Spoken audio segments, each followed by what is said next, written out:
नमस्कार मित्रांनो, sky Marathi education या यूट्यूब चॅनलवर तुम्हा सर्वांचे पुन्हा एकदा सहर्ष स्वागत आहे.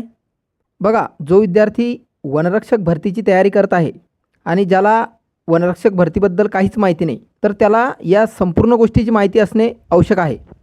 पहिली म्हणजे शैक्षणिक पात्रता, त्यानंतर शारीरिक पात्रता, त्याचबरोबर ग्राउंड कसे असते, तर अभ्यासक्रम कसा असतो, पूर्ण भरती प्रक्रिया कशी असते, अशा सर्व गोष्टीची माहिती असणे आवश्यक आहे. तर या व्हिडिओच्या माध्यमातून मी तुम्हाला संपूर्ण डिटेल माहिती एकदम शॉर्टमध्ये सांगणार आहे. तर व्हिडिओला शेवटपर्यंत पहा, जेणेकरून कुठल्याही प्रकारची तुमच्याकडून माहिती सुटायला नको. सरळ आणि सोप्या भाषेत तुम्हाला संपूर्ण भरती प्रक्रिया समजून सांगण्याचा मी प्रयत्न करीन. बघा, सर्वात आवडता विषय म्हणजे वनरक्षकाला पगार किती असते. तर पहा, 7व्या वेतन आयोगानुसार वनरक्षकाला 21,700 ते जवळपास 69,100 एवढा पगार असते. त्याचबरोबर काही महागाई भत्तेसुद्धा असतात आणि वनरक्षक हे पद गट क संवर्गाचे असते. आता शैक्षणिक पात्रता पहा. जो विद्यार्थी वनरक्षक भरतीचा फॉर्म भरणार आहे त्याची 12वी झालेली असायला पाहिजे, कोणत्याही शाखेतून चालेल. आणि त्याचबरोबर हे महत्त्वाचं लक्षात देऊ नये का मित्रांनो, 12वी झालेली असली तरी देखील विज्ञान, गणित, अर्थशास्त्र किंवा भूगोल या 4 विषयापैकी एका विषयात तुमची 12वी असायला पाहिजे, तेव्हाच तुम्ही हा फॉर्म भरू शकता, अन्यथा अपात्र. नंतरची पात्रता पहा. जो विद्यार्थी अनुसूचित जमातीतला आहे त्याची किमान 10वी उत्तीर्ण असायला पाहिजे, तो वनरक्षक भरतीचा फॉर्म भरू शकतो. त्याचबरोबर माजी सैनिक असल्यास त्यांना 10वी उत्तीर्ण असणे आवश्यक आहे, ते या भरतीसाठी फॉर्म भरू शकतात. त्यानंतर जे नक्षलवाद्याच्या हल्ल्यात मरण पावलेले आहेत किंवा जखमी झालेले आहेत त्यांच्या पाल्यासाठी आणि जे वन कर्मचारी आहेत त्यांच्या पाल्यासाठी 10वी उत्तीर्ण असली तरी चालते. जखमी झालेल्यांना शासकीय वैद्यकीय अधिकाऱ्यांचे सर्टिफिकेट लागते. तसेच ज्यांच्यासोबत दुर्घटना झालेल्या आहेत त्यांना घटनेच्या कार्यक्षेत्रातील सक्षम पोलीस अधिकारी यांच्याकडून प्रमाणपत्र मिळालेले पाहिजे. आणि महत्त्वाचे म्हणजे मराठी भाषेचे ज्ञान असणे आवश्यक आहे. लिहिणे, वाचणे, बोलणे हे आवश्यक असले पाहिजे, असाच विद्यार्थी फॉर्म भरू शकतो. आता ही झाली शैक्षणिक पात्रता. यानंतर आपण पाहूया वयोमर्यादा काय असते. तर वनरक्षक पदासाठी वयोमर्यादा पहा, स्क्रीनवर स्लाईडमध्ये तुम्हाला दिसत असेल. जो विद्यार्थी अमागास आहे, ओपन कॅटेगरीतला आहे, त्यांचे वय किमान 18 वर्षे असले पाहिजेत आणि कमाल 27 वर्षे असली पाहिजेत. दुसरा मुद्दा पहा, मागासवर्गीय, अनाथ अशा विद्यार्थ्यांसाठी किमान वयोमर्यादा जी असते ती 18 वर्ष कमाल, तर वयोमर्यादा 32 वर्षापर्यंत तो फॉर्म भरू शकतो. तिसरा म्हणजे प्रावीण्यप्राप्त खेळाडू. तर जे ओपनचे विद्यार्थी आहे अमागास खेळाडूंसाठी पहा 18 वर्ष किमान, तर कमाल 32 वर्षापर्यंत ही भरती चालते. तसेच मागासवर्गीय, अनाथ अशा खेळाडूंसाठी 18 ते 32 वर्षे चालते. माजी सैनिकांची बघा, अमागास ओपनचे जे असतात त्यांना 18 ते 27 वर्षे चालते. त्याचबरोबर 3 वर्ष सैनिकी सेवेचा कालावधी असला पाहिजे. पुढे पहा, प्रकल्पग्रस्तांसाठी 18 ते 45 वर्षे चालते. त्यानंतर भूकंपग्रस्तासाठी 18 ते 45 वर्षे चालते. आणि पदवीधर अंशकालीन कर्मचाऱ्यांकरिता बघा 18 ते 55 वर्ष आणि रोजंदारी मजुरांसाठी 18 ते 55 वर्ष अशी वयोमर्यादा आहे. आणि आता महत्त्वाचा मुद्दा म्हणजे शारीरिक पात्रता. त्यामध्ये बघा, उंची, छाती व वजन सर्वांचे व्यवस्थित पाहिजे आणि याचे जे निकष असतात ते पूर्ण केलेले पाहिजेत. यामध्ये किमान उंची पहा, पुरुषांसाठी 163 सेंटीमीटर, तर स्त्रियांसाठी बघा 150 सेंटीमीटर. यानंतर छाती 79 सेंटीमीटर न फुगवता पाहिजे आणि छाती फुगवून 84 सेंटीमीटर पाहिजे, म्हणजेच 5 इंच छाती जवळपास फुगली पाहिजेत. वजन जे आहे ते BMI नुसार पाहिजे. मागच्या भरतीला बघा वजनामध्ये खूप मुलं काढले होते. BMIवर एक सेपरेट आपण व्हिडिओ बनवू, त्याबद्दल पूर्ण माहिती तुम्हाला डिटेलमध्ये लक्षात येईल. सध्या फक्त शॉर्टमध्ये सांगतो की BMI काय असते. BMIमध्ये वैद्यकीय मापानुसार उंची व वयाच्या योग्य प्रमाणात मोजमाप करण्यात येते व त्याचे एक सूत्र असते, त्यावर एक आपण सेपरेट व्हिडिओ घेऊ. बघा, स्क्रीनवर डोळा कसा असला पाहिजेत याबद्दल तुम्हाला माहिती दिलेली आहे. ज्यावेळेस तुम्ही वैद्यकीय तपासणीसाठी जाणार त्यावेळेस तुम्हाला हे कळून जाईल की उमेदवाराची दुरील दृष्टी आणि जवळची दृष्टी याचा निकष काय आहे. याचं टेन्शन नका घेऊ. फक्त तुम्हाला रातअंधळेपणा नसला पाहिजे. त्याचप्रमाणे गुडघ्याला आतल्या बाजूने कोंडगे आलेले नसायला पाहिजे, सपाट पाय नसायला पाहिजे त्वचा व छातीचे रोग यासंबंधीचा आणि यामध्ये अप्पर प्रधान मुख्य वनरक्षक यांनी वेळोवेळी विहित केलेल्या अन्य वैद्यकीय चाचणीचा समावेश राहील.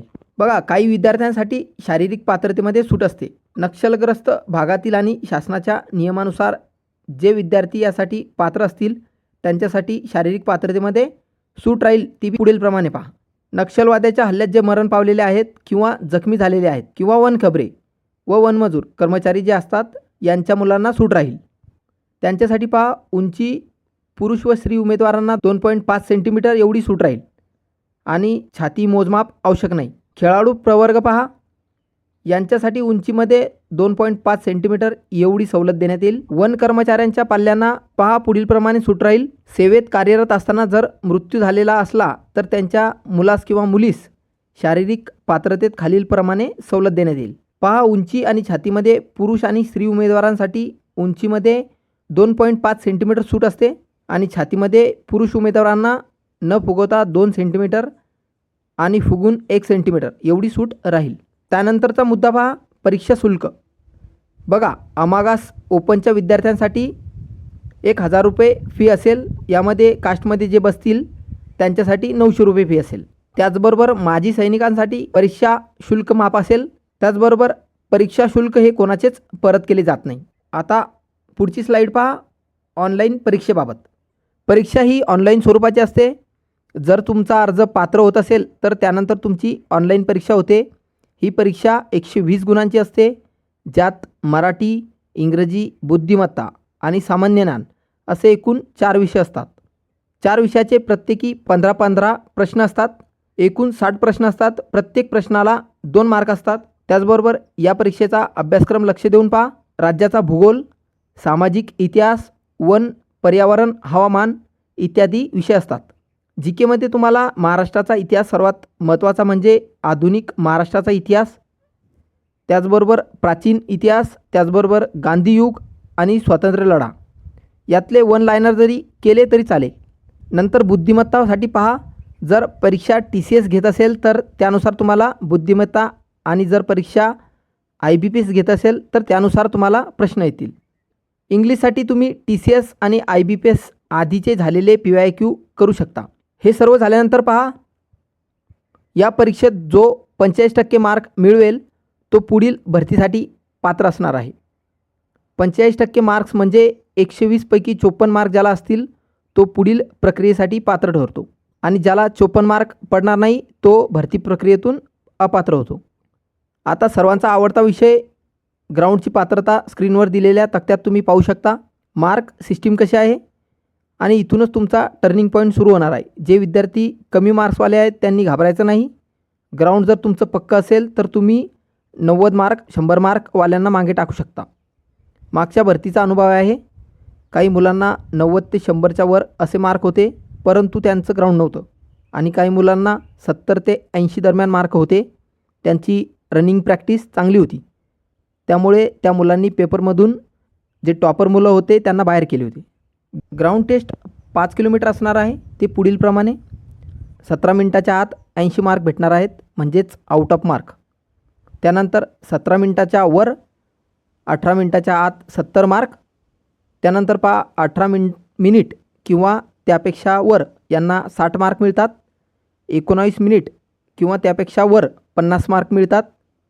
20 मिनिट किंवा त्यापेक्षा वर 45 असे मार्क मिळतात आणि 29 मिनिटपर्यंत 5-5 मार्क कमी होत जातात. त्यानंतर 29 मिनिटानंतर जो येतो त्याला 0 मार्क्स मिळतात. आता त्यानंतर पहा, महिला उमेदवारांसाठी 3 किलोमीटर धाव चाचणी असते. त्यांचं बघा, 12 मिनिटाआधी आउट ऑफ मार्क मिळतात, म्हणजे 80 मार्क मिळतात. त्यानंतर 13 मिनिटाच्या आत आणि 12 मिनिटाच्या वर 70 मार्क मिळतात. त्यानंतर 13 मिनिटाच्या वर ते 14 मिनिटाच्या आत 60 मार्क्स मिळतात. त्यानंतर 15 मिनिटाच्या आत ते 14 मिनिटाच्या वर यांना 50 मार्क मिळतात. त्यानंतर प्रत्येक मिनिटाला ना 5-5 मार्क कमी होत जातात. 24 ते 25 मिनिटापर्यंत 0 मार्क. पूर्ण माहिती तुम्हाला स्क्रीनवर दिलेली आहे, तुम्ही पाहू शकता. आणि शेवटी रनिंगचे मार्क्स आणि एक्झामचे मार्क्स कंबाईन करून शेवटी मेरिट लिस्ट झोनवाईज म्हणजेच विभागवाईज लावली जाते आणि तुमची वनरक्षक म्हणून निवड होते. अशी एकदम शॉर्टकटमध्ये भरती प्रक्रियेची संपूर्ण माहिती मी तुम्हाला सांगितलेली आहे. जर तुम्हाला दिलेली माहिती आवडली असेल तर व्हिडिओला लाईक करा आणि बाकी मुलांना शेअर करा. जर तुम्हाला पूर्ण माहितीची PDF पाहिजे असेल तर आपल्या ऑफिशियल टेलिग्राम चॅनलवर तुम्ही जाऊन पाहू शकता. मी टेलिग्राम चॅनलची लिंक डिस्क्रिप्शन बॉक्समध्ये टाकून देईल. चॅनलला सबस्क्राईब करायला विसरू नका आणि बेल आयकॉन क्लिक करा. धन्यवाद मित्रांनो. थांबतो.